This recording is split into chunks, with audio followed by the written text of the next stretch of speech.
Bonjour, je suis très ravi de vous retrouver sur ma chaîne.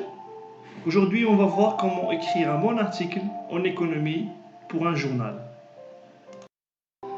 Pour écrire un bon article en économie ou en finance ou dans n'importe quelle discipline, bien sûr pour un journal, il faut répondre aux questions suivantes. Qui, quoi, où, quand, comment et pourquoi.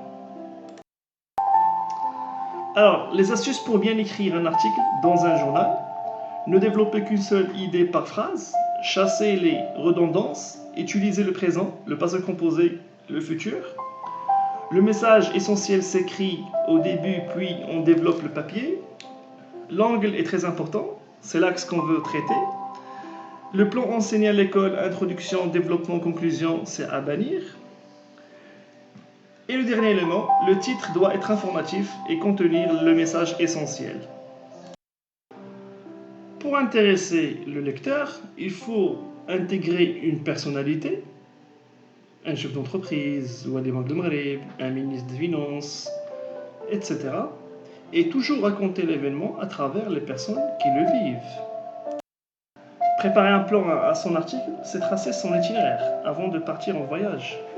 Donc il faut prévoir le départ, il faut commencer par un titre, chapeau, l'attaque, et bien sûr l'arrivée, c'est la chute, et toutes les étapes intermédiaires.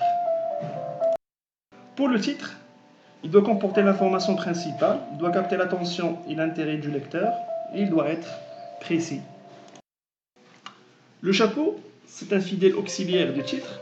Il se situe entre le titre et le corps de l'article. Il fournit un certain nombre d'informations qui ne figurent pas toujours dans le titre. Le chapeau n'est pas le premier paragraphe de l'article. L'attaque se joue en deux phrases. L'attaque, ce sont les 5 à 10 premières lignes.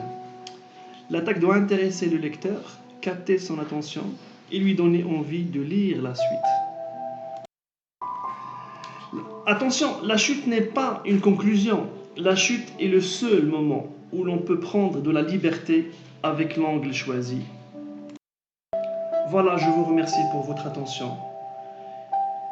Je vous souhaite bon courage.